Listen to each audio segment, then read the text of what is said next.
నమస్కారం రైతు సోదరులారా, మీ మహేష్ అగ్రి డెవలపర్ ఛానల్కి స్వాగతం. గత వీడియోలో Trichoderma, Azotobacter, Rhizobium, Pseudomonas, phosphate ద్రావణీకరణ బ్యాక్టీరియా ఉపయోగాల గురించి తెలుసుకున్నాం. ఈ వీడియోలో ఈ జీవన ఎరువులను ఎకరానికి ఎంత మోతాదులో వాడాలి, ఏ పంటలకు ఎప్పుడు వాడాలి, విత్తన శుద్ధికి ఎంత వేయాలి అనే విషయాలను పూర్తిగా తెలుసుకుందాం. ఫస్ట్ ట్రైకోడర్మా గురించి తెలుసుకుందాం.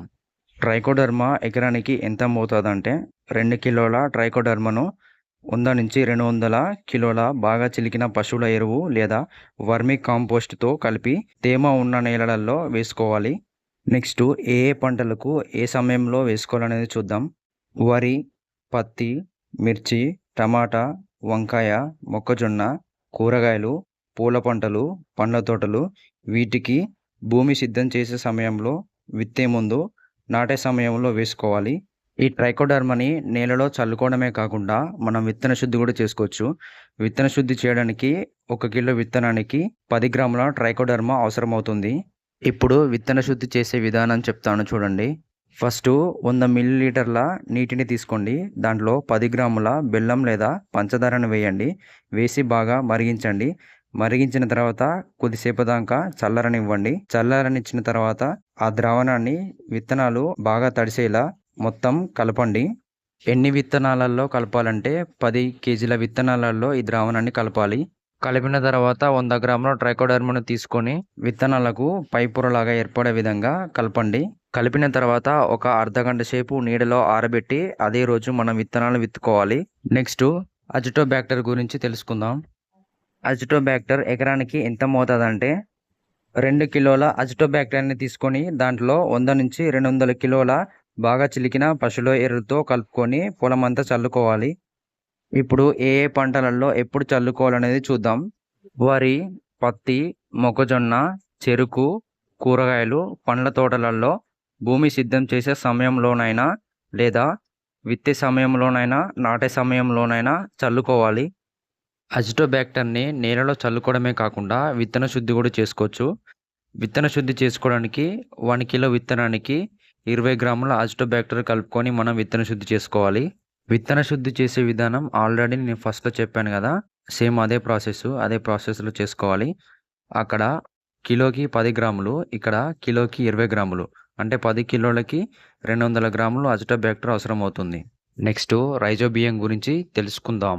రైజోబియం ఎకరానికి ఎంత మోతాదులో వేసుకోవాలంటే 2 కిలోల రైజోబియం 100 నుంచి 200 కిలోల పశువుల ఎరువులలో కలుపుకొని వేసుకోవాలి. దీన్ని ఏ ఏ పంటలలో ఎప్పుడు వేయాలో తెలుసుకుందాం. కంది, పెసర, శనగ, మినుములు, అలసంద, సోయాబీన్ వంటి పప్పుజాతి పంటలలో భూమి సిద్ధం చేసే సమయంలో లేదా విత్తే ముందు విత్తన శుద్ధిగా వాడితే మంచి ఫలితం వస్తుంది. విత్తన శుద్ధిలో రైజోబియం చాలా ముఖ్యమైనది కాబట్టి కిలో విత్తనానికి 20 గ్రాముల రైజోబియం అవసరమవుతుంది. విత్తన శుద్ధి విధానం ముందుగా చెప్పాను కదా, సేమ్ అదే విధానంలో మనం చేసుకోవాలి. ఇక్కడ 200 గ్రాముల రైజోబియం అవసరమవుతుంది. నెక్స్ట్ సూడోమోనస్ గురించి తెలుసుకుందాం.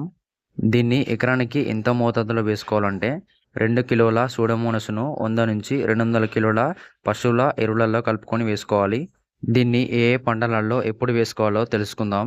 వరి, పత్తి, మిర్చి, టమాటా, కూరగాయలు, పూల పంటలు, పండ్ల తోటలలో భూమి సిద్ధం చేసే సమయంలో, నాటే సమయంలో లేదా వ్యాధులు వచ్చే అవకాశానికి ముందే వేసుకోవాలి. విత్తన శుద్ధికి 1 కిలో విత్తనానికి 10 గ్రాముల సూడోమోనస్ అవసరం అవుతుంది. ముందు చేసిన విధానంలోనే చేసుకోవాలి. నెక్స్ట్ ఫాస్ఫేట్ ద్రావణీకరణ బ్యాక్టీరియా పిఎస్బి ఎకరానికి ఎంత మోతాదులో వేసుకోవాలంటే 2 కిలోల పిఎస్బిని 100 నుంచి 200 కిలోల పశువుల ఎరువులలో కలుపుకొని వేసుకోవాలి. ఏ ఏ పంటలలో ఎప్పుడు వేసుకోవాలో తెలుసుకుందాం.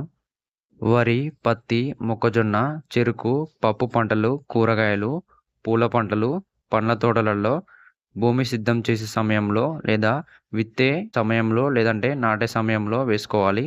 విత్తన శుద్ధికి కిలో విత్తనానికి 20 గ్రాముల పిఎస్బి అవసరం అవుతుంది. ఇప్పుడు ముఖ్యమైన సూచనలు చెప్తాను చూడండి. జీవన ఎరువులను తేమ ఉన్న నేలల్లోనే వేయాలి. రసాయన శిలీంద్రనాశకులతో ఒకేసారి కలపకండి. అవసరమైతే కొన్ని రోజులు విరామం ఇవ్వండి. నేను ఈ వీడియోలో సాధారణ మోతాదులో చెప్పాను. కంపెనీ లేబుల్లో ఉన్న మోతాదుకు ప్రాధాన్యం ఇవ్వండి. ఇది అండి సమాచారం. ఈ వీడియో మీకు ఉపయోగపడితే లైక్ చేయండి, రైతు మిత్రులతో షేర్ చేయండి. ఇలాంటి వ్యవసాయ సమాచార వీడియోల కోసం మహేష్ అగ్రి డెవలపర్ ఛానల్ను సబ్స్క్రైబ్ చేయండి. ధన్యవాదాలు.